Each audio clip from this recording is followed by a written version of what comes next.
Halo anak-anak ibu semuanya, kembali lagi bersama Ibu Natalia pada pembelajaran kimia. Asiknya belajar kimia. Nah, bagaimana kabarnya hari ini? Apakah semuanya dalam keadaan sehat? Ibu harap kita semua dalam keadaan yang sehat ya. Karena dengan keadaan yang sehat, hati dan pikiran kita tentu saja lebih fokus untuk menerima pembelajaran pada hari ini. Nah, sebelum kita memulai pembelajaran pada hari ini, ada baiknya kita berdoa terlebih dahulu sebagai bentuk ucapan syukur kita kepada Tuhan Yang Maha Esa, dan agar kiranya pembelajaran pada hari ini dapat dilindungi oleh Tuhan dan bermanfaat bagi kita semua. Doa menurut kepercayaan masing-masing, doa ibu pimpin, doa dimulai.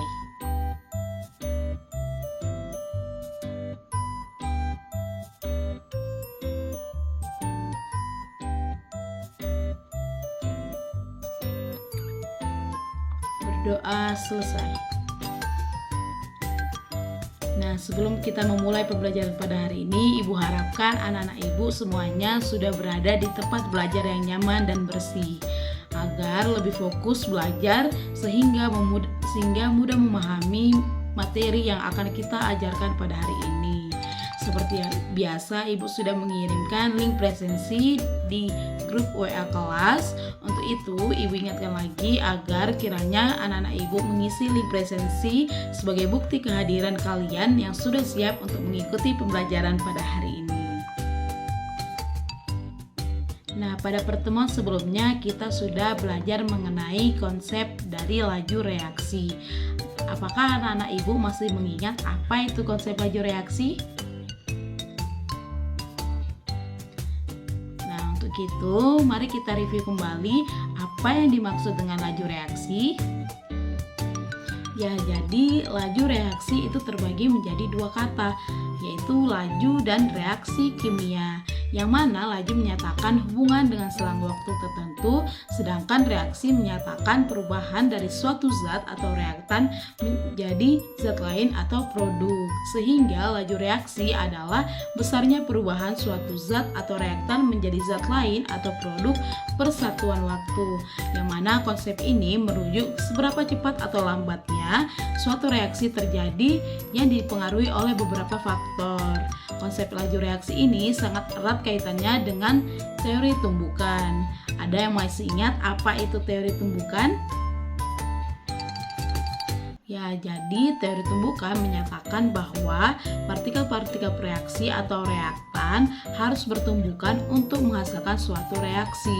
Pada teori tumbukan, reaksi kimia terjadi akibat tumbukan antara molekul-molekul, yang mana tumbukan yang menghasilkan reaksi ini disebut dengan tumbukan efektif. Tentunya efektif tumbukan ini ditentukan oleh faktor energi kinetik partikel dan arah partikel. Jadi, tumbukan-tumbukan ini menjadi dasar dalam faktor laju reaksi. Pada teori tumbukan, semakin banyak frekuensi tumbukan, maka semakin cepat laju reaksinya. Nah, pada pembelajaran hari ini, kita akan memahami mengenai faktor-faktor yang mempengaruhi laju reaksi. Sebelum itu, Ibu ingin bertanya, apa saja faktor-faktor yang mempengaruhi laju reaksi? Ya, benar. Jadi, faktor-faktor yang mempengaruhi laju reaksi itu ada 4 ya anak-anak. Yang pertama ada konsentrasi, yang kedua ada suhu, yang ketiga luas permukaan, dan yang keempat itu katalis. Nah, pada kesempatan kali ini kita akan membahas faktor yang ketiga, yaitu pengaruh luas permukaan terhadap laju reaksi. Sehingga tujuan pembelajaran kita pada hari ini yaitu anak-anak Ibu mampu menjelaskan pengaruh luas permukaan terhadap laju reaksi berdasarkan contoh-contoh reaksi kimia dalam kehidupan sehari-hari. Nah, perhatikan gambar yang Ibu berikan ini. Ada yang tahu ini gambar apa? Ya, benar, ini merupakan gambar obat dalam dua bentuk ya anak-anak.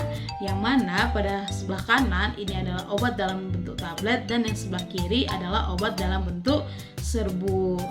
Ibu ingin bertanya, apakah kalian pernah meminum obat dalam bentuk tablet dan bentuk serbuk? Sudah pasti pernah ya. Pernahkah kalian bertanya-tanya, obat mana sih yang lebih bereaksi, yang bentuk tablet atau yang bentuk serbuk?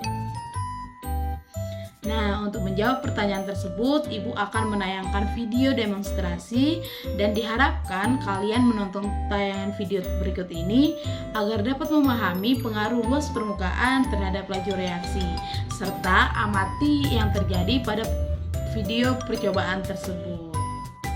Baik, di sini Ibu akan mendemonstrasikan pengaruh luas permukaan terhadap laju reaksi. Adapun alat dan bahan yang akan kita gunakan, yang pertama di sini ada stopwatch, yang kedua di sini ada gelas kimia dengan ukuran 80 ml, yang ketiga di sini ada filler, yang keempat di sini ada pipet volumetrik dengan ukuran 25 ml, dan bahan yang akan kita gunakan yaitu ada kalsium karbonat dalam bentuk serbuk dan kalsium karbonat dalam bentuk bongkahan, dan ada HCl dengan konsentrasi 2 molar. Nah, langkah kerja yang akan kita lakukan, yang pertama kali kita akan memasukkan HCl sebanyak 25 ml menggunakan pipet volumetrik. Kita masukkan ke dalam gelas A. Kemudian pada gelas A ini nanti kita akan memasukkan kalsium karbonat yang bentuk serbuk. Lalu kita juga akan memasukkan HCl dengan sebanyak 25 ml ke dalam gelas B, yang pada gelas B kita akan memasukkan kalsium karbonat yang bentuk bongkahan. Nah, dari sini kita akan mengamati waktu yang diperoleh pada gelas A dan gelas B dengan menggunakan stopwatch.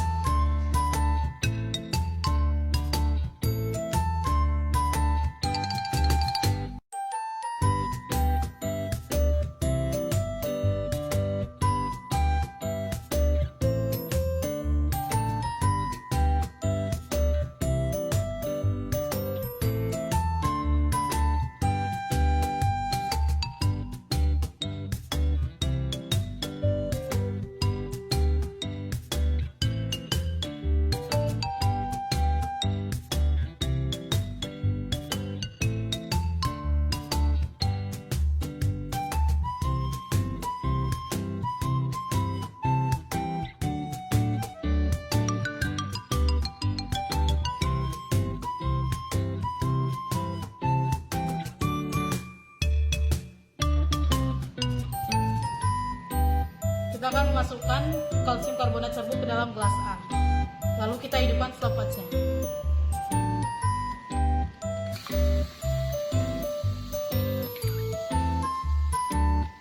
Kita matikan setelah reaksinya sudah langsung sempurna.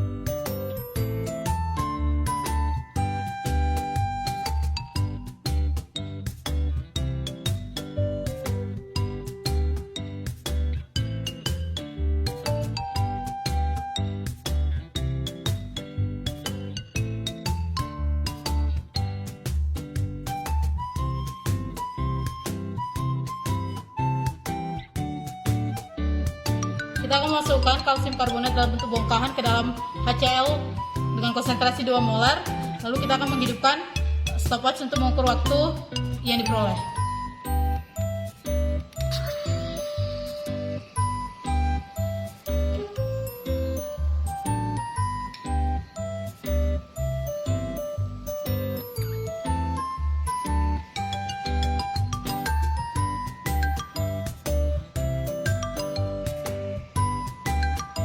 Karena sudah larut sempurna, kita matikan stopwatchnya. Sehingga waktu yang diperoleh pada bongkahan itu selama 41,18 detik. Nah, kalian sudah melihat video demonstrasi yang sudah Ibu tayangkan. Berdasarkan video demonstrasi yang sudah kalian tonton, apa yang dapat kita amati dari video tersebut? Nah, untuk menjawab pertanyaan tersebut, hasil pengamatan akan kita sajikan dalam bentuk tabel berikut ini.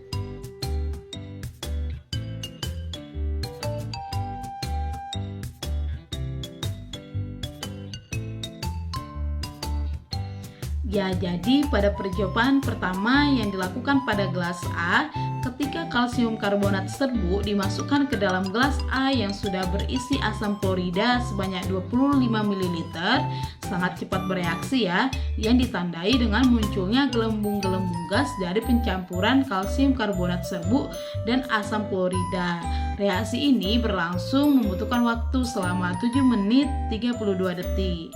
Sedangkan pada percobaan yang kedua yang dilakukan pada gelas B, ketika kalsium karbonat yang bentuk bongkahan dimasukkan ke dalam gelas B yang sudah berisi asam klorida sebanyak 25 ml, juga bereaksi dengan ditandai munculnya gelembung-gelembung gas dari pencampuran kalsium karbonat bongkahan dan asam klorida. Pada kalsium karbonat bongkahan ini larut dalam asam klorida dengan membutuhkan waktu selama 41 menit 18 detik. Nah, sekarang mari kita lihat reaksi apa yang terjadi pada percobaan tersebut. Ya, jadi pada percobaan tersebut reaksi yang terjadi yaitu reaksi asam basa atau reaksi netralisasi. Kalsium karbonat yang bersifat basa mudah bereaksi dengan asam kuat, yaitu pada asam klorida. Dalam reaksi ini, asam klorida sepenuhnya dinetralkan oleh zat dasar kalsium karbonat untuk membentuk garam dan air. Nah, ketika kalsium karbonat dicampurkan dengan asam klorida, terbentuk gelembung-gelembung gas, yang mana gelembung gas ini merupakan gelembung gas karbon dioksida.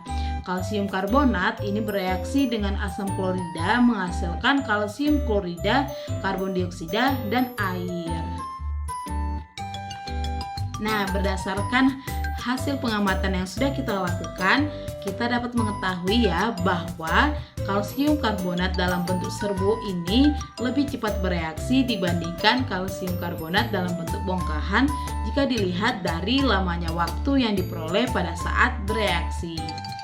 Kira-kira mengapa ya kalsium karbonat yang bentuk serbuk ini lebih cepat bereaksi dibandingkan dengan kalsium karbonat yang bentuk bongkahan? Nah, untuk menjawab pertanyaan tersebut, di sini Ibu akan menganalogikan kalsium karbonat yang bentuk bongkahan itu seperti satu kubus yang besar, sedangkan pada kalsium karbonat yang serbuk Ibu analogikan dengan satu kubus yang kecil. Nah, pada kalsium karbonat yang bentuk bongkahan yang Ibu misalkan dengan satu kubus yang besar ini hanya memiliki satu luas permukaan kubus. Sedangkan pada kalsium karbonat yang serbuk, ketika kalsium karbonat yang bentuk bongkahan kita ubah menjadi kalsium karbonat yang bentuk serbuk dengan cara digerus, atau pada kubus tersebut kita potong menjadi 8 bagian, maka kalsium karbonat yang serbuk itu akan memiliki 8 luas permukaan kubus seperti ini. Nah, dari sini kita dapat mengetahui yang mana yang lebih besar luas permukaannya, yang serbuk atau yang bentuk bongkahan. Nah, untuk menghitung luas permukaan kubus dari bentuk bongkahan dan serbuk ini, kita menggunakan rumus luas permukaan kubus. Kira-kira apa rumus luas permukaan kubus? Ada yang masih ingat? Ya, jadi untuk menghitung luas permukaan kubus, kita akan menggunakan rumus untuk mencari luas permukaan kubus, yaitu 6 dikali sisi kali sisi. Yang pertama, kita akan menghitung luas kubus dengan panjang 10 cm, atau kita misalkan tadi dengan satu kubus yang besar, yaitu luas sama dengan 6 dikali sisi dikali sisi. 6 kali 10 cm dikali 10 cm, sehingga 6 dikali 100 cm, hasilnya adalah 600 cm. Lalu kita menghitung luas kubus dengan panjang sisi 5 cm, atau kubus yang kita misalkan kubus yang kecil-kecil tadi, sehingga luas sama dengan 6 dikali sisi kali sisi sama dengan 6 dikali 5 cm dikali 5 cm, sama dengan 6 dikali 25 cm. Sehingga luas yang didapatkan yaitu 150. Nah, jangan lupa kalau tadi itu terdapat 8 luas permukaan kubus, sehingga kita kalikan lagi dengan 8. 150 dikali 8 sama dengan 1200 cm. Nah, dari perhitungan tersebut anak-anak ibu sudah dapat menentukan ya bahwa luas kubus yang kecil ini memiliki luas yang lebih besar dibandingkan luas kubus yang besar tadi, atau kalsium karbonat yang serbuk itu memiliki luas permukaan yang lebih besar dibandingkan kalsium karbonat yang bentuk bongkahan dari perhitungan tersebut. Dari sini kita dapat menyimpulkan bahwa semakin luas permukaan kubus, semakin cepat laju reaksi berlangsung. Nah, jika kita kaitkan dengan teori tumbukan yang menyatakan bahwa apabila semakin besar luas permukaan, maka peluang terjadinya tumbukan juga semakin banyak. Nah, dari sini kita dapat melihat ya bahwa luas permukaan dari kalsium karbonat yang bentuk serbuk itu lebih besar dibandingkan kalsium karbonat yang bentuk bongkahan. Sehingga peluang terjadinya tumbukan itu lebih banyak pada kalsium karbonat yang bentuk serbuk dibandingkan kalsium karbonat yang bentuk bongkahan. Sehingga reaksi berlangsung lebih cepat pada kalsium karbonat yang serbuk dibandingkan dengan kalsium karbonat yang bentuk bongkahan. Baik, mungkin itu saja pembahasan materi pada pembelajaran hari ini. Namun sebelum kita mengakhiri pembelajaran pada hari ini, kita akan mereview sedikit materi kita pada hari ini, yaitu pengaruh luas permukaan terhadap laju reaksi. Jadi, luas permukaan merupakan salah satu faktor yang mempengaruhi laju reaksi. Dari sini kita dapat menyimpulkan bahwa apabila semakin besar luas permukaan, maka semakin banyak peluang terjadinya tumbukan, sehingga laju reaksi akan semakin cepat berlangsung. Dari mana luas permukaan dilihat? Dari luas permukaan total. Dari mana waktu reaksi yang dilihat lebih cepat? Dari waktu yang dibutuhkan lebih sedikit. Nah, ibu harapkan anak-anak ibu sudah memahami ya pengaruh luas permukaan terhadap laju reaksi. Di sini ibu sudah mengirim link Google Formulir yang berisi tes atau yang berisi soal-soal mengenai pengaruh luas permukaan terhadap laju reaksi. Ibu harapkan anak-anak ibu mampu menjawab pertanyaan dengan benar ya, yang mana ini akan mengukur pengetahuan kalian pada materi hari ini. Nah, jika dari kalian ada yang masih belum mengerti atau belum paham mengenai materi ini, bisa tanyakan kepada ibu dengan menghubungi ibu melalui WA. Nah, karena kita tadi membuka pembelajaran kita dengan berdoa, maka kita akan menutup pembelajaran kita pada hari ini dengan berdoa juga. Doa akan ibu pimpin. Doa dimulai.